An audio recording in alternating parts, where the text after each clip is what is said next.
Get the unmissable news stories of the day. This is the Beijing Hour. Examining the events that impact and shape China and the rest of the world. This is the Beijing Hour, 1 hour of news and information brought to you every weekday. Now here's your host. Shane Bigham with you on this Monday, November 17th, 2025. You're listening to the Beijing Hour, coming to you live from the Chinese capital. On today's program, the Japanese Prime Minister's comments on Taiwan continue to generate backlash in China. The Chinese Premier is attending a meeting of the Shanghai Cooperation Organization in Russia. And some nations at the COP30 climate talks in Brazil are pushing for more ambitious goals to fight global warming. In business, a high-level finance dialogue between China and Germany is underway in Beijing. In sports, the latest results from the 15th National Games in southern China. In culture and entertainment, highlights from the World Chinese Language Conference in Beijing. Now checking the day's top stories. China says its 4 political documents with Japan are legally binding and leave no room for ambiguity or misinterpretation. A foreign ministry spokesperson said they also represent the Japanese government's commitments to the Taiwan Question, which political parties and leaders must honor. The official urged Tokyo to withdraw erroneous remarks and turn words into action. Japanese Prime Minister Sanae Takaichi's recent remarks about the Taiwan region have sparked outrage across China. Education and travel authorities are advising Chinese citizens against traveling to Japan, and major airlines are offering free refunds for flights. Now, Japanese analysts say if the number of Chinese tourists sharply declines, it'll result in more than $14 billion in economic losses, and the country's GDP may drop by nearly 0.4%. Data from Japan's Tourism Bureau shows that nearly 7 million Chinese travelers visited the country last year, accounting for nearly 1 in 5 international tourists. Tourism stocks in Tokyo fell sharply on Monday under the Chinese travel alert. Companies with significant exposure to Chinese tourists were hit hard. Cosmetics giant Shiseido plunged 9%, while Oriental Land, which operates Tokyo Disney Resort, dropped about 6%. Japanese carrier Anna Holdings fell 3%. Meanwhile, Japan's GDP shrank 1.8% in the third quarter, marking the first contraction in 6 quarters. Exports of goods and services shrank 1.2%. That's compared to the second quarter when they rose by 2.3% before U.S. tariffs on nearly all Japanese imports took effect in early August. The former chairman of the Chinese Kuomintang Party says Japanese Prime Minister Sanae Takaichi has wrongly invoked the idea of collective self-defense and stirred tensions across the Taiwan Strait. Ma Ying-jeou said any hint at armed intervention touches a nerve on the Chinese mainland and harms the interests of people on Taiwan Island.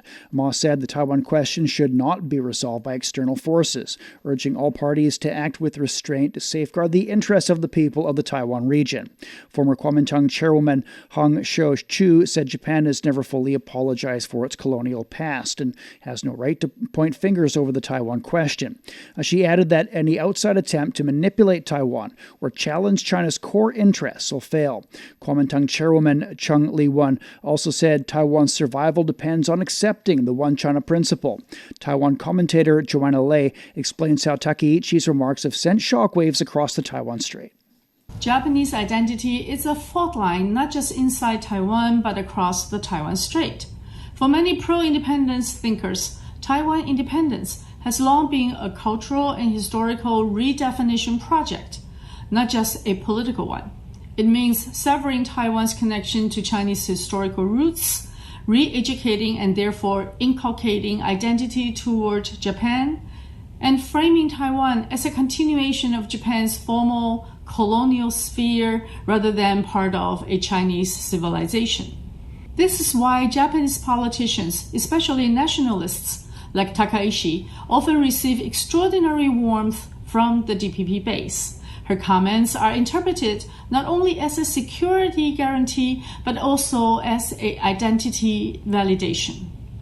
By contrast, KMT supporters see this so-called return to Japan identity not only as historically incorrect and strategically reckless, but as a direct denial of Taiwan's Chinese roots, a cultural and political self-erasure that cuts against the identity of the overwhelming Han Chinese majority.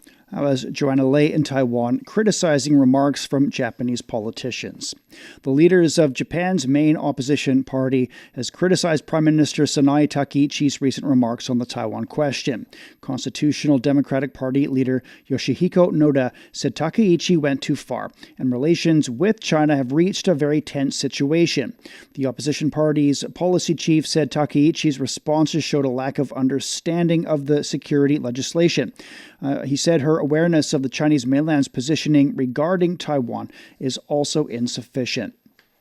And questions are growing about the domestic and international pressures facing Japan. Zheng Chuning tells us what's pushing right-wing politicians to escalate tension. The key driver is Japan's deepening economic strain, which has created pressures that politicians are unable to resolve at home. Japan's auto industry, accounting for nearly 10% of GDP and over 8% of jobs, has taken a heavy hit from the U.S. tariffs. In the first half of fiscal 2025, the 7 major Japanese car makers lost about 1.5 trillion yen. And it's the first time since COVID that all 7 reported profit declines. And at the same time, Japan's growth outlook is weakening. The government has cut its 2025 GDP forecast from 1.2% to 0.7%. Domestic demand at the same time is also softening. Consumption has fallen for 4 straight quarters, the longest line since 2009. And externally, exports are shrinking. Japan's auto exports to the United States, its biggest market, plunged almost 27% in June. And Japanese households are also feeling real pressure. A weakened yen is pushing up import costs. Food prices rose about 18% in 2024, and prices of products like olive oil surged over 150%. So taking all these together, Japan is dealing with industrial decline, falling consumption, rising inflation, and shrinking export markets. So these pressures have accumulated for years, and some right-wing politicians might turn outward using high-profile external issues, including Taiwan, to distract from domestic stagnation and trying to boost their political visibility. That was Zheng Chuning reporting. Chinese Foreign Ministry spokesperson Lin Jian has reaffirmed the validity of the Potsdam Proclamation, which provides the legal basis for the post-World War II order. In a social media post, the official cited the document's Clause 8, which limits Japanese sovereignty to the islands of Honshu, Hokkaido, Kyushu, Shikoku, and minor islands as determined by China, the United States, and the UK. The 3 countries signed the proclamation 80 years ago. Japan accepted the terms and announced its unconditional surrender. In 1943, the same Allied powers issued the Cairo Declaration that stated Taiwan is a territory that Japan had stolen from the Chinese and shall be restored to China. In 1971, the United Nations General Assembly adopted Resolution 2758 with an overwhelming majority. The resolution restored all lawful rights of the People's Republic of China at the UN. It also expelled representatives of the Taiwan authorities, reaffirmed that the People's Republic is the sole government representing China as well. The following year, China and Japan inked a joint communique stressing that Tokyo fully understands and respects that Taiwan is an inalienable part of Chinese territory. The 2 sides signed 3 more documents confirming those statements and friendly relations. For more discussions, Tian Lu spoke with Professor Shending Li from the Institute of International Studies at Fudan University. Given the clear historical and legal consensus that Taiwan is China's internal matter, how should we understand Japan's attempt to expand its military role in the region? Obviously, Japanese current woman prime minister has deviated from Japan's traditional pacifist path to respect China's legitimate rights while reserving Japan's rights. I think from the then serving Prime Minister Shinzo Abe and his successors, Japan has stipulated its national narrative. If its surrounding environment, peripheral area has some matter that Japan may view as Japan's matter. But any Japanese serving Prime Minister has never made that clear that the Taiwan issue could trigger such a Japanese military response. I think the current Japanese minister, first, has spoken out her heart. Second, has much deviated the Japanese traditional position. Third, has created a very serious challenge to Japan-China contemporary international relations. So Japan has to be responsible for this very serious consequences. It would be very important that she would take her word back. And a Kyodo News poll shows that Japan is deeply divided over a military response, while China has issued travel advisories citing rising security risks. How do these facts reflect the internal contradictions in Japan's security posture? And how do you see these dynamics shaping the future of China-Japan relations? I would view this from 3 points. Japan is deeply divided at this time, with those people who consider Japanese Prime Minister is wrong to take a slightly more percentage. This is very disturbing because historical high number of Japanese think it's a right to threaten China. Still, there are more Japanese people think the Prime Minister is wrong. Japan should not view China's internal affairs as something that would threaten Japan's security. Given Japan's increasing slippery road toward this kind of destabilizing trends, I think Asian people and many people whose ancestors used to be brutalized by Japanese militarism need to take a great caution to watch Japan's further political and defense posture. I hope the two countries would engage seriously, and Japan should take China's caution with greater seriousness and to withdraw its mistaken expression, to abide by its historical commitment to China, that Japan would adhere to pessimist path, would not create a new chance to be viewed as militant, to be viewed as destabilizing, to be less accepted by the Asian people, especially by Chinese side. That was Professor Shending Li from the Institute of International Studies at Fudan University. Coming up, the Chinese premier is attending a meeting of the Shanghai Cooperation Organization in Russia. He can't live without the Yellow River in his eyes. Both my grandpa and dad made a living from the river. The Yellow River Mosaic is a 12-part series of multimedia stories featuring the people who live by the river and share a close bond with it. Subscribe the Yellow River Mosaic on your favorite podcast platform or visit radio.cgtn.com for more in this program. Chinese Premier Li Qiang is visiting Russia to attend a meeting of the Shanghai Cooperation Organization. China says it believes the meeting will help accelerate the implementation of the SCO's development strategy in the next 10 years. Dasha Chernyshova reports from Moscow. China believes the meeting will sustain positive momentum from the SCO Tianjin summit last August, and that will better safeguard the common interest of member states and inject more positive energy into regional and world peace, stability, development and prosperity. Moscow sees the SCO as an instrument that should help secure, quote, equal, indivisible security and sustained development in Eurasia. The organization's Secretary General Nurlan Yermekbayev is expected to attend the Moscow gathering and sign economic agreements, reflecting the SCO's dynamic expansion. Foreign Minister Subramanian Jaishankar will head the Indian delegation. He is expected to hold talks with his Russian counterpart while in Moscow.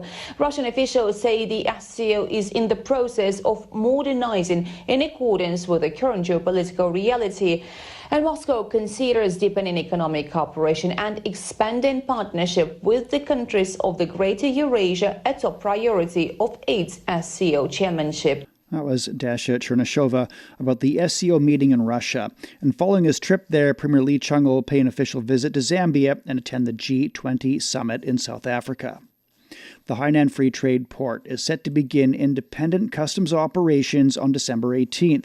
The island province will embrace more favorable conditions for trade and travel. The new offshore duty-free rules took effect November the 1st, and Hainan's preparing to turn the entire island into a duty-free zone. I earlier spoke with He Jingyi, who went to see how the preparations are going at a duty-free mall in Haikou. Now, how is the mall getting ready for the new policy and the upcoming special customs operation? Well, I was at the Haikou International Duty Free City, and it now has a brand new space called the Good Stuff Market, which officially opened on November the 1st. So even without visuals, let me paint you a picture there.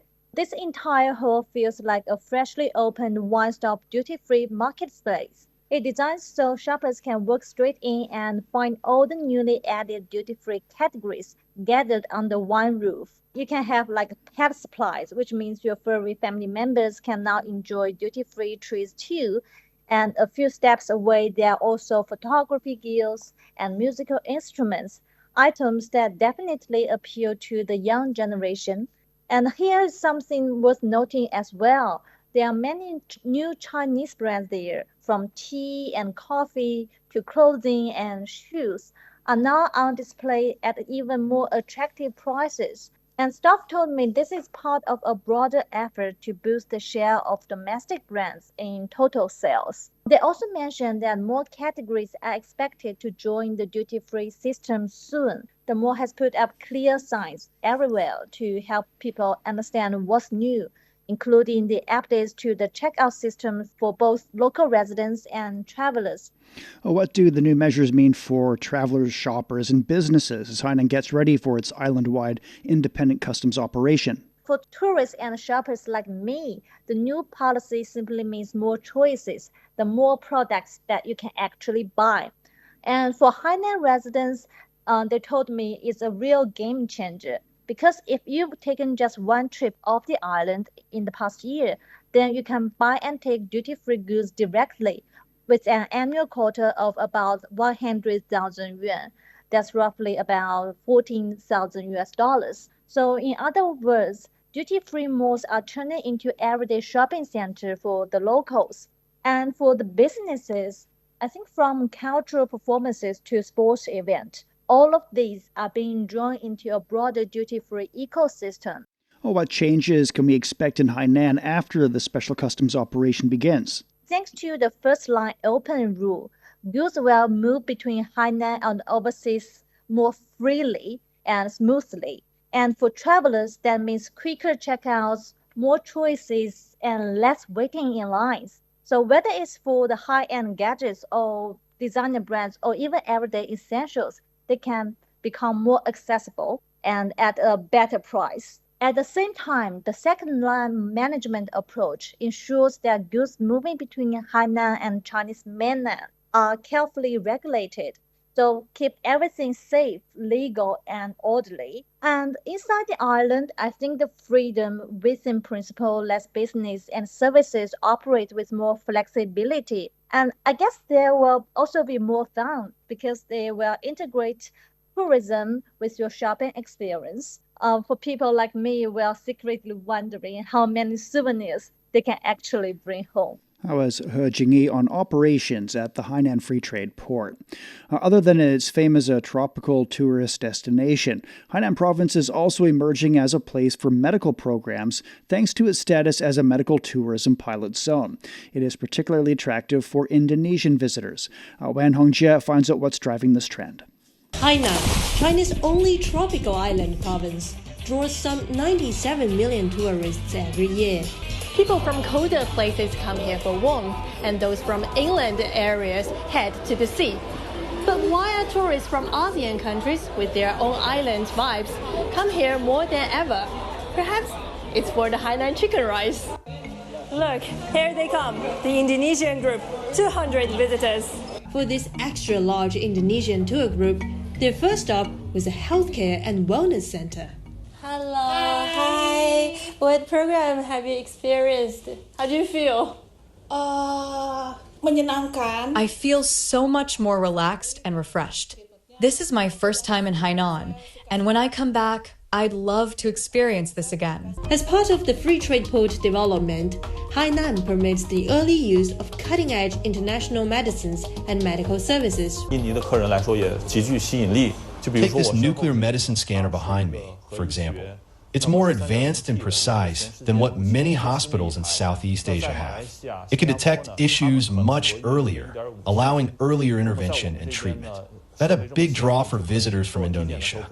While many medical tourism destinations need at least 3 days to deliver results, here reports arrive on the same day, and they are issued in English.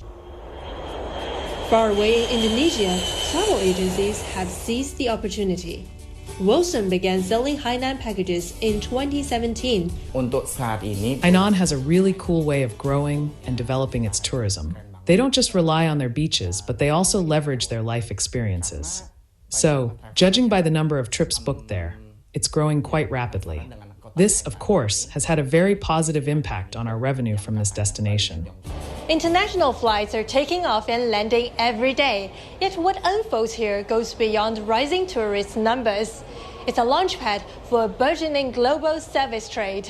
As the island prepares to launch its special customs operation, foreign travel agencies, hotel groups, cruise operators, and airlines can all tap into this gateway. Hainan is opening to the world, turning boundaries into benefits. That was Wan Hongjia in Hainan Province. Online data shows that airline ticket bookings to major host cities of the National Games in the Greater Bay Area increased by 26% during the event. Figures from online travel agencies show that hotel reservations in cities including Shenzhen, Guangzhou, and Zhuhai also jumped, especially during or near key competitions such as table tennis singles matches. The National Games is also a good opportunity to present the Greater Bay Area's cultural heritage. Shuhua joined a group of tourists in Guangdong Province. Today, we are in Shenzhen! This group is here for the badminton events, but their tickets could take them to Shenzhen's parks, harbors, and iconic landmarks, turning a match day into a multi-day trip.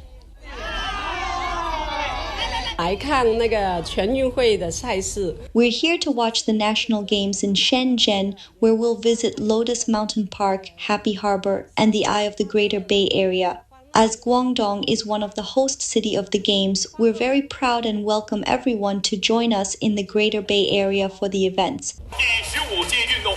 For the first time, Guangdong, Hong Kong, and Macau have teamed up to host the National Games. And excitement is clear as tickets for many popular events sold out within seconds. Driven by sports-themed tour groups, the number of travel packages in the Guangdong, Hong Kong, Macau Greater Bay Area is expected to increase by about 30% in November to 2025 compared to the previous year. From scenic spots to local hotels and restaurants, the games are driving a surge in dining and spending.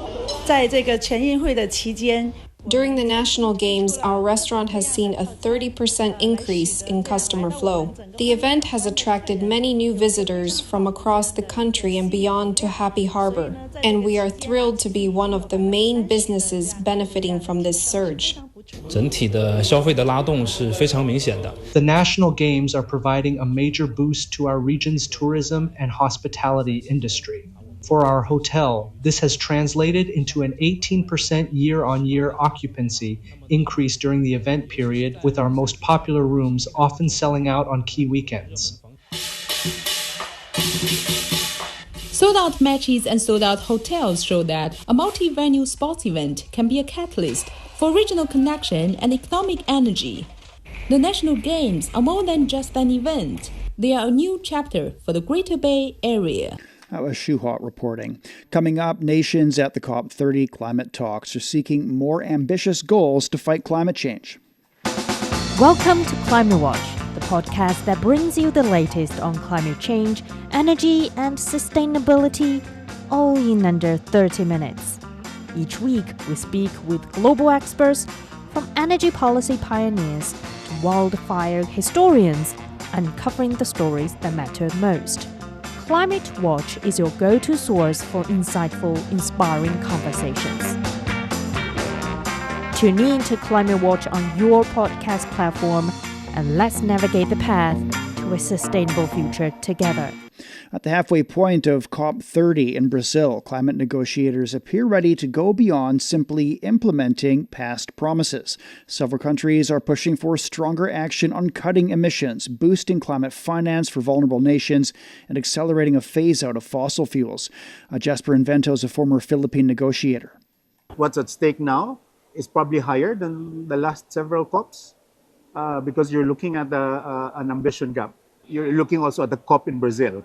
There's a lot of expectation, there's a lot of excitement here, but there's also a lot of political signals that's been sent by President Lula.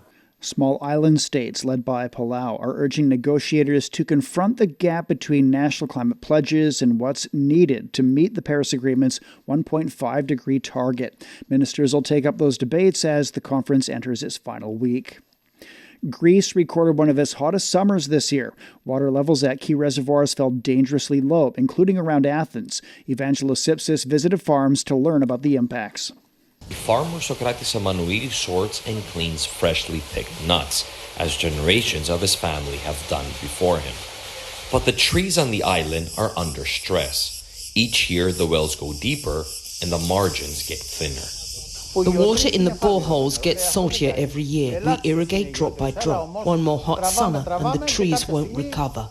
The same pressure is playing out in Athens. Since July, reservoirs serving Attica have dropped to around 520 million cubic meters, roughly half the level of 2022. A long decline, not just one dry season. Η Αττική όμως δεν είναι αυτή η οποία τροφοδοτεί με νερό τις ανάγκες της. Athens depends on dams outside Attica, but 2 straight drought years have cut reserves. The issue isn't only nature, it's how we manage demand. We need to define real needs, fix the leaks, and add desalination where summer peaks hit hard. The government is promising a new national water plan with fair pricing, faster emergency response, and new technology like desalination and recycling. But locals on Aegina say that won't help until the island's fragile infrastructure is fixed. Our network is old and breaks often. In summer, our population multiplies. If the pipeline fails again, tourism takes a hit. And seawater in pools, it corrodes systems. We need backup pumping and a desalination option alongside the pipeline. The challenge goes well beyond Attica. Summers are getting hotter, steady rain is declining, mounting snow is shrinking, and soil across Greece is drying out. Aegina relies on a subsea water pipeline from Attica, but it's a lifeline that has failed in recent years. Most irrigation and tourism demand comes in just 2 or 3 months. That crushes natural systems. The answer is to modernise networks, cut waste, plan for peaks, and build desalination in coastal and tourist areas, so a dry year doesn't turn into a crisis. For farmers here, it's already a crisis. Trees withering, brackish barehole water, and every harvest declining. My worry, one more hot, dry summer and the trees won't recover. We need support now. From Aegina's pistachio groves to Attica's dams that supply water to Greece's capital and economic hub, the message is clear. Store more, waste less, and plan for many long, hot summers to come. That was Evangelos Sipsis reporting. The U.S. Federal Aviation Administration has eased flight reductions at 40 major airports as the aviation system begins to recover from the staffing shortages caused by the record 43-day government shutdown. Cancellations peaked last Sunday at nearly 3,000 flights, about 10% of all scheduled departures, due to staffing shortages and winter weather. With controllers now returning to work after the shutdown, officials say they'll continue monitoring conditions before fully restoring normal operations. We're at 29 past the hour. Beijing will have cloudy skies and -2 on Monday evening. Then it's sunny and 9 degrees for Tuesday. Nanchang's overcast and 6 overnight, then sunny and 12. Elsewhere in Asia, Islamabad's cloudy overnight and 11 degrees, then sunny and 23.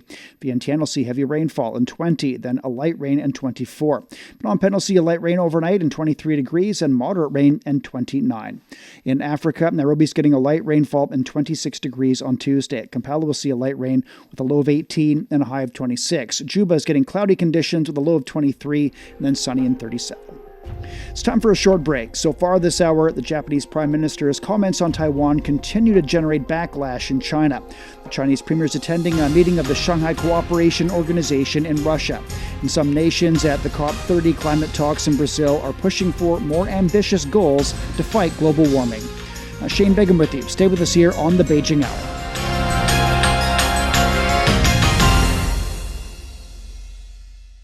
Shh, listen up. Can you hear the heartbeat of our world? It's vibrant and pulsating with the essence of life itself. From the stem of trees to the gurgle of rivers. From the silent strength of mountains to the icy whispers of glaciers. Even the solid ground beneath our feet. And right there, in the midst of all, beats the heart of humanity. What if those other heartbeats were to stop? Would ours keep on ticking? Ever wondered what's actually going on in Africa through the perspective of an African? How are things really going between China and Africa? What's the narrative of this relationship? Well, get a perspective with China-Africa Talk. Hear from African diplomats, entrepreneurs, academics, Chinese natives, and more. Get on our wavelength every week to find out what's real with China-Africa Talk. Find us on your favorite podcast. We'll see you there. Examining the events that impact and shape China and the rest of the world.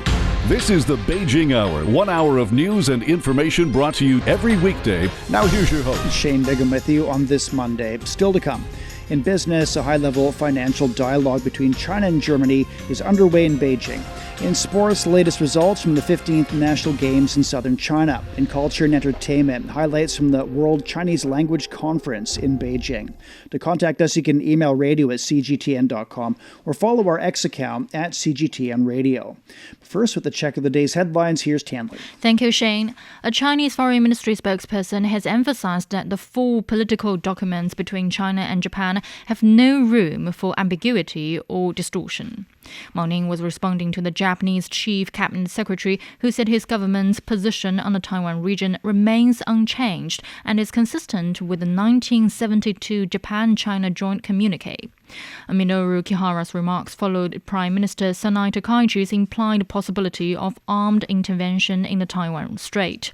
Mao Ning made clear that the 1972 China-Japan Joint Communique obliges Japan to understand and respect that Taiwan is an inalienable part of China, a commitment reaffirmed in 3 other political documents. Mao said the Japanese government must adhere to its commitment to the Taiwan question, no matter which the ruling party is or who is serving as the leader. Chinese Foreign Minister Wang Yi will visit Kyrgyzstan, Uzbekistan and Tajikistan from Wednesday to Saturday. The Chinese Foreign Ministry says he will hold strategic dialogue separately with the foreign ministers of the 3 countries. The Israel Defense Forces has confirmed its attacks on UN peacekeepers in southern Lebanon, citing misclassification under poor weather conditions. Israeli troops fired warning shots at what they described as suspects and forced them to withdraw. The United Nations Interim Force in Lebanon said Israeli troops fired from a tank position near an Israeli post in southern Lebanon, with heavy machine gun rounds landing meters from peacekeepers on foot. The peacekeepers took cover and were able to withdraw safely after the tank retreated. UNIFIL called the incident a serious violation of UN Security Council Resolution 1701 and urged the IDF to cease any aggressive behavior.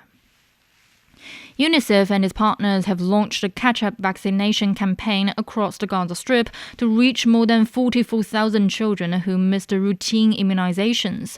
The campaign aims to protect children from measles, polio, and many other preventable diseases. The effort is part of UNICEF's wider push to restore essential health services. Nesma Sayam is the UNICEF Social and Behavior Change Officer in the State of Palestine. Parents are bringing their children to receive the routine immunization and nutrition services.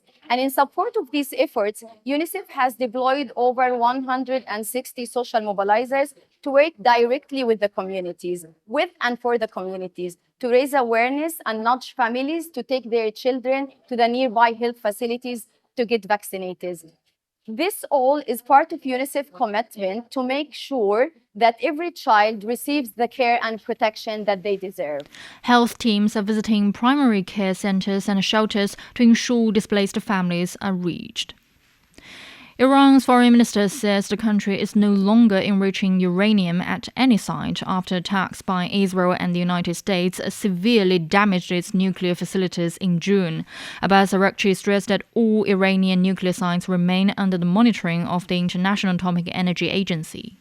There is no enrichment right now because our enrichment facilities have been attacked, and our message is clear. Iran's right for enrichment, for peaceful use of nuclear technology, including enrichment, is undeniable. We have this right, and we continue to exercise that, and we hope that the international community, including the United States, recognize our rights and understand that this is an inalienable right of Iran, and we would never give up our rights. His comments came during an international law conference in Tehran as the country faces security vulnerabilities and ongoing economic and social pressures following the June conflict. All right, thank you very much. That's Tian Lu with headlines. And coming up in business, a high-level financial dialogue between China and Germany is underway in Beijing. The Beijing Hour, your window on China and the rest of the world. 36 past the hour. And with business now, here's Tian Yu. Thank you, Shane. Stock markets on the Chinese mainland closed lower on Monday. The Shanghai Composite was down nearly 0.5%, while the Shenzhen component lost over 0.1%. Forestry and fishery shares were among the top gainers. The Hong Kong stock market also ended lower as the Hang Seng Index decreased over 0.7%. In Japan, the Nikkei remained flat. The fourth China-Germany high-level financial dialogue is underway in Beijing. Vice Premier He Lifeng is co-chairing the dialogue with German Vice Chancellor and Federal Minister of Finance Lars Klingbeil.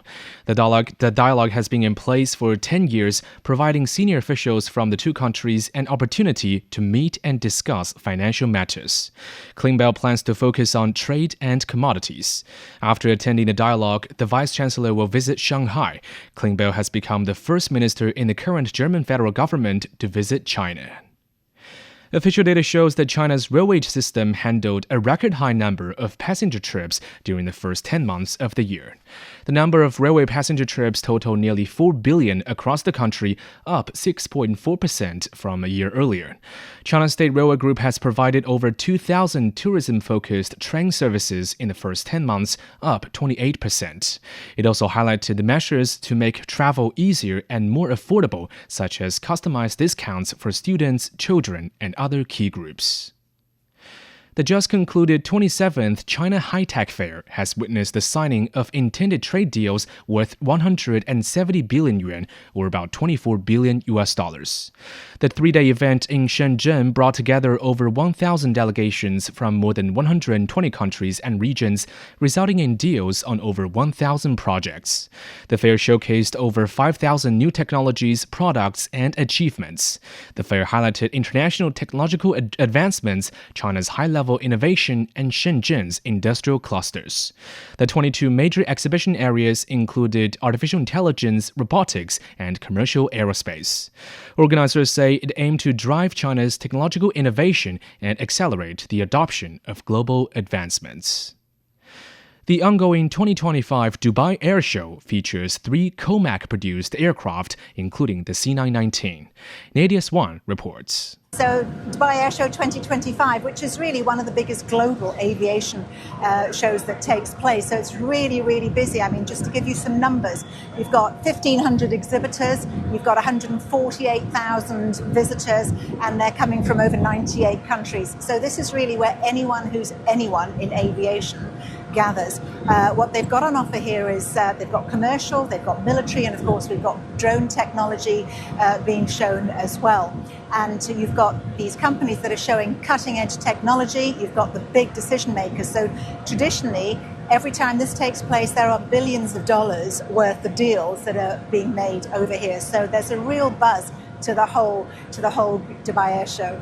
It's been very well received. This is the perfect platform, obviously. It's the very first time that COMAC C919 has been shown here in the Middle East, and it has generated an awful lot of interest. In fact, I was on the stand earlier and here at the aircraft, and I can tell you that the ruler of Dubai, His Highness Sheikh Mohammed bin Rashid Al Maktoum, he was seen in discussions on the stand with the COMAC manufacturers, and he had a great tour of the plane as well. So COMAC's offering really, given the fact that it's competing against Boeing and Airbus's narrow bodies, given the fact that they also have these supply chain issues, the Western manufacturers, COMAC is actually really well placed once US and European safety regulations have been passed to provide a viable competitor to those planes. And there are many reasons for that. It is fuel efficient, it can run on sustainable aviation fuel. It's also made of lighter materials, so it generates lower noise. And so it has all these characteristics that are very, very appealing in today's aviation world, where companies and airlines are looking for more fuel-efficient, more competitive aircraft to fly in a more sustainable environment. And it's also very comfortable inside as well. I've been inside the plane. It's great. It's got all sorts of little nice touches, like a wider middle seat and nice cabin space as well. So it's really got a nice look to it inside as well. So it's been really well received. I've spoken to many visitors who have been on the plane, and they've had plenty of good things to say about it, from pilots who are used to driving these planes to people who are working on corporate jets and in the airline trade as well. So yes, a big buzz about COMAC C919. That was Nadia Swan reporting. A Nature Index report shows that China has for the first time claimed more than half of the top 10 spots in the global science city rankings, increasing from 5 cities in 2023 to 6 in 2024. The Nature Index is a database that tracks high-quality scientific research. According to the report, Beijing continues to maintain its position as the world's top science city, a rank it has held since 2016, while Shanghai remains in second place. Nanjing ranks 5th and Guangzhou follows, with Wuhan ranking 8th and Hangzhou 10th. The New York metropolitan area took 3rd place, followed by the Boston metropolitan area. A corporate evaluation released by the Asian Development Bank has found that ADB-administered trust funds and co-financing have significantly benefited Asia-Pacific's development. Covering the period from 2015 to 2024, the evaluation reviewed ADB-administered trust funds and project-specific co-financing, which together mobilized $14.7 billion for development. According to the ADB, these resources have been crucial in piloting new approaches, scaling up successful models, and supporting global public goods.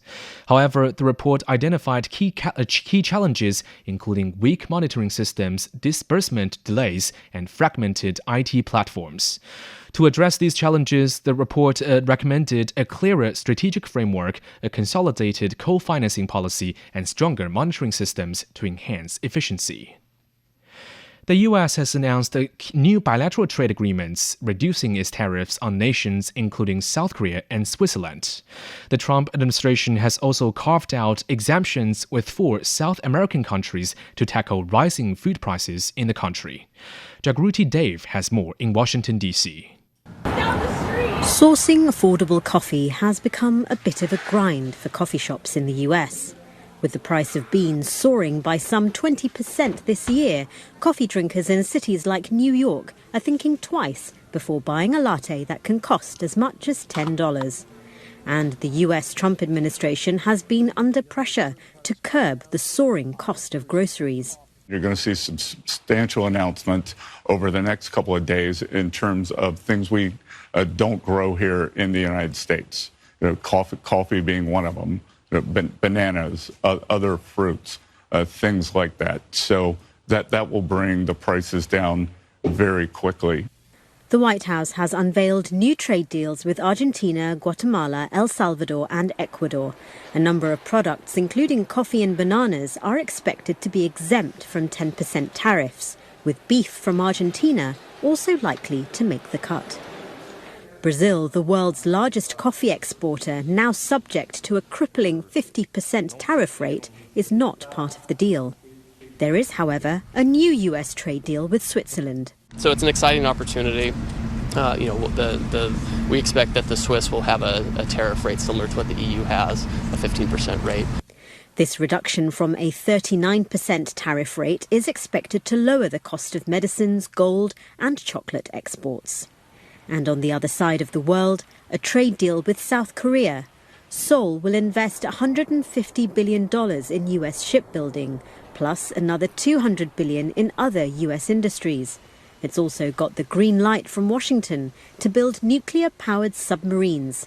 Tariffs on South Korean goods will go down from 25% to 15%. It's a deal both sides are calling a win, following negotiations that have not always been plain sailing. And that was Jaguruti Dave reporting. And finally, China Eastern Airlines will launch a direct passenger route connecting Beijing and Muscat, Oman on November the 30th. The flights will be on Wednesdays and Sundays. In May, China introduced a trial visa-free policy for ordinary passport holders of Oman. They can enter China without a visa for stays of up to 30 days for business, tourism, or family visits. Beijing Daxing International Airport says the launch of this direct route will improve bilateral relations and cooperation. All right, thank you very much. So that was Tianyu with Business. You're listening to the Beijing Hour. Coming up in sports, the latest results from the 15th National Games in southern China. Sideline Story brings you all things sports related. The hottest topics, latest events, juiciest stories, all with a very personal take. Subscribe to Sideline Story Podcast for heated sports discussions covering events that are happening in China and around the world. 46 past the hour. With sports now, here's Yang Guang. Thank you, Shane. We start with the 15th National Games. Two-time Olympic champion Zhang Yufei powered to victory in the women's 50-meter butterfly, securing another gold for Jiangsu in Shenzhen. It's her third medal of the Games, adding to her win in the 100-meter butterfly. Zhang says the hard-earned result reflects the progress she's been making. I'm quite happy I fought all the way to the end. For my current condition and training load, this is the best I could swim, and it shows the progress I've made. Hubei's Peng Xuwei also claimed another title in women's 200-meter backstroke, while Hong Kong's Ian Ho made history by winning the men's 50-meter freestyle, the region's first men's swimming gold at the National Games. And in the pool's longer distances, Hebei's Li Bingjie dominated women's 800-meter freestyle, completing a sweep of her signature events. In table tennis, Paris Olympic champion Fan Jiandong, representing Shanghai, overpowered world number 2 Lin Shidong of Hainan to defend his men's singles title with a confident 4-1 win. Fan edged a tight opening game, and despite Lin leveling the match in the second, the veteran quickly took control. Adjusting his rhythm and attacking earlier in the rallies, Fan swept the next 3 games with authority, sealing the match on a netted return from Lin. The victory adds yet another gold to Fan's national game legacy. Fan says he's pleased with how he handled pressure. I had some positive thoughts to inspire myself before the match, and I used those thoughts to be more aggressive. I feel very happy to win the final. I was able to keep my good form during all these matches in the men's singles event. I'm very satisfied with my performance. In the women's final, Heilongjiang's Wang Manyu edged top-ranked Sun Yinsha in a high-quality 6-game battle to retain her title. Turning to tennis, Jannik Sinner defeated world number 1 Carlos Alcaraz 7-6, 7-5 to retain his ATP Finals title. The Italian star held his nerve in a high-stakes clash against the Spanish rival, who had dominated the season and gone unbeaten in the tournament. Sinner took the first set in a tight tiebreak and sealed the win in the second when Alcaraz couldn't hold serve. He described the moment as an incredible experience in front of his home crowd. Yeah, amazing feelings, finishing the season here in Turin in front of the home crowd as the last match of the season. It's an amazing feeling and very emotional, seeing my team there and the whole box, and I'm really, really happy. Despite missing out on finishing the year as world number 1, Sinner capped a stellar 2025 season, reaching the finals of all 4 Grand Slams and extending his indoor hardcourt winning streak to 30 matches since the 2023 ATP Finals. His triumph in Turin also earned him a record $5 million in prize money. Turning to football, Norway stunned Italy 4-1 to seal their spot at the 2026 World Cup, and the result sends the Azzurri back into the playoffs once again. Italy actually struck first, controlling most of the opening half, but Norway emerged a different side after the break. Antonio Nusa pulled them level, and from there the momentum flipped. Erling Haaland, left unmarked at a crucial moment, punished Italy with 2 quick goals before Jørgen Strand Larsen added a late fourth to cap a statement victory. Norway coach Ståle Solbakken says the qualification brings enormous relief after years of near misses and heavy pressure. I'm saying it has been tough. It really has. We have been living with it for quite a long time now. So I think a lot of people, it's easy for you and for many others to say that once we beat Italy, then it's basically done. But you still have to get through a few matches after that. You need to train, you need tactical meetings, and we have to spend a lot of time together. And a lot can happen in football. So right now, I'm feeling an enormous sense of relief, and I think I get happier and happier as the evening goes on. For Italy, it's another painful setback after missing the last 2 World Cups through playoff defeats. They now face that same uncertain path again. Norway, meanwhile, is celebrating the end of a 27-year wait. Captain Martin Odegaard called it unreal, saying the team has weathered years of setbacks and is finally seeing its belief rewarded. And finally, also in football, Portugal is heading to the 2026 World Cup in style, smashing Armenia 9-1 to seal qualification with a statement win. Bruno Fernandes and João Neves both delivered hat-tricks as Portugal shrugged off Thursday's loss to Ireland, proving they can still dominate the pitch with the absence of captain Cristiano Ronaldo. Armenia briefly stunned the visitor with an equalizer, but Portugal responded with wave after wave of attacking power. Elsewhere in Europe, England beat Albania 2-0 to complete a perfect qualifying record, while France wrapped up their campaign with a rotated side, beating Azerbaijan 3-1 to carry momentum into the World Cup draw. All right, thank you very much. That's Yang Guang with sports. Coming up in culture and entertainment, highlights from the World Chinese Language Conference in Beijing. From north to south, east to west, people in China are chasing their dreams and leaving their mark. Want to know how they beat the odds and made a difference? Footprints brings you the true life stories of their journeys. 52 past the hour. In culture and entertainment, the annual World Chinese Language Conference is wrapped up in Beijing. Chinese President Xi Jinping recently replied to a letter from young sinologists, encouraging them to act as messengers of mutual understanding among civilizations. One of the scholars who co-authored the letter shared why he chose to pursue Chinese language studies. The Chinese language and culture are profound and have a long history. For me, the most fascinating part of Chinese culture is the Chinese characters. They've been used continuously for over 5,000 years. Before starting my PhD at Renmin University, I worked as a local Chinese language teacher in my country for over 6 years. I found that many young people in Kyrgyzstan truly love the Chinese language and culture. As president, she said, "My biggest dream, or perhaps my life's mission, is to serve as a bridge between China and Kyrgyzstan." In Shanghai, students from around the world are also discovering cultural differences through learning Chinese characters. Li Qiang reports. City walks have become increasingly popular in China as a leisurely way to explore urban environments. These characters can be found on the historical buildings north of the Bund in Shanghai.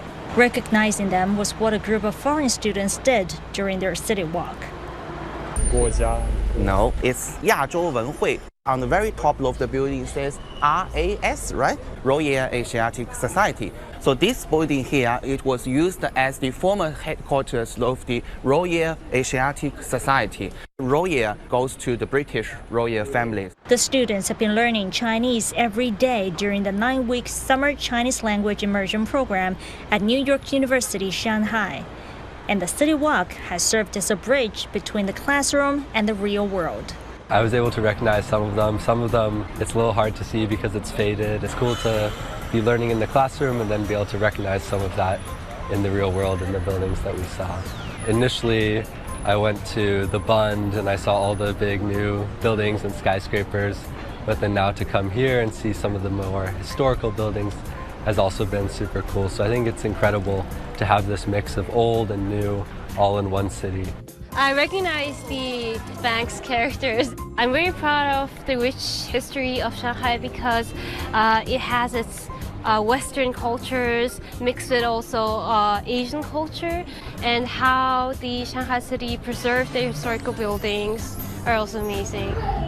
At 10 years old, Frida Casali is already a polyglot, speaking 4 languages: Spanish, Portuguese, English, and now Mandarin Chinese. Hello, everyone. I'm Frida from Mexico. I am 10 years old. After taking an interest in the language, Frida has advanced through continued studies at Mexico City's Confucius Institute. Her technique for dominating the different tones of Chinese pronunciation, often the most difficult aspect for foreign students, has brought her to an intermediate level of conversation. When it comes to pronouncing the tones, it's best to exaggerate them at first, and then begin to make them softer as you advance. Jose Fu is the director of Mexico's first Confucius Institute, founded in 2006, where Frida studies. De desarrollo tanto profesional como personal. Learning to speak Chinese has been both a personal and professional help for our students. China's success has now made speaking its language important, and it will be even more so in the future. And from Shanghai to Mexico, the enthusiasm for learning Chinese continues to grow. That was Li Qiang reporting. The organizers of the 38th Golden Rooster Awards have named Song Jia Best Actress for a performance in the drama Her Story, which also won Best Feature Film. Jackson Yee won Best Actor for his role in the inspirational film Big World. Chinese filmmaker Zheng Yimou chaired this year's jury, and he urged filmmakers to stay true to their original mission as artificial intelligence continues to reshape the industry. Launched in 1981, the Golden Rooster Awards is one of China's most prestigious film honors. Checking the forecast before we go for the day. Beijing will be cloudy overnight and -2. It'll be sunny with a high of 9 on Tuesday. Nanchang's overcast and 6 degrees this evening, then sunny and 12. Elsewhere in Asia, Islamabad's cloudy overnight and 11 degrees, then sunny and 23 for Tuesday. Vientiane will see heavy rainfall with a low of 20, then a light rain and 24. Phnom Penh will see light rainfall overnight, a low of 23, then moderate rainfall with a high of 29. In Africa, Nairobi's getting a light rainfall and 26 degrees on Tuesday. Kampala will see some rainfall with a low of 18, a high of 26. Juba's cloudy this evening, the low is 23, then is sunny and 37 degrees. That's it for this edition of the Beijing Hour. Making news today, the Japanese Prime Minister's comments on Taiwan continue to generate backlash in China. The Chinese Premier is attending a meeting of the Shanghai Cooperation Organization in Russia. On behalf of the staff, this is Shane Bigham in the Chinese capital, hoping you'll join us for the next edition of the Beijing Hour and open a window to the world together.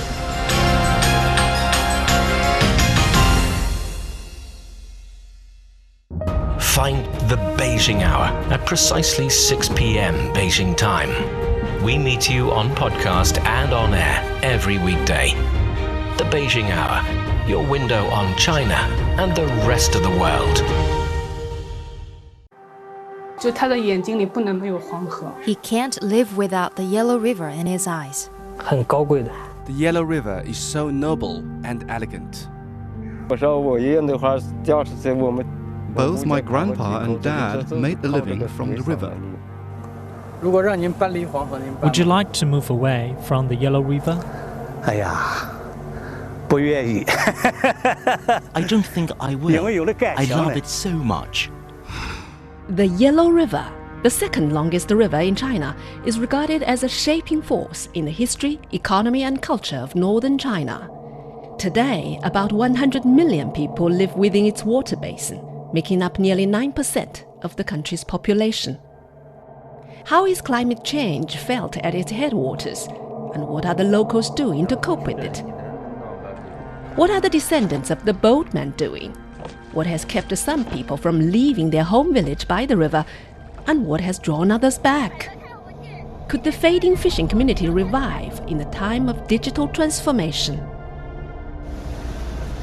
From 2021 to 2024, Our reporters visited the upper, middle, and lower reaches of the Yellow River, talked to the herders, farmers, boatmen, fishermen, and eco-activists who share a close bond with the river, and present their stories in pictures, podcasts, and videos, all in our 12-part series, The Yellow River Mosaic, available only on CGTN Radio.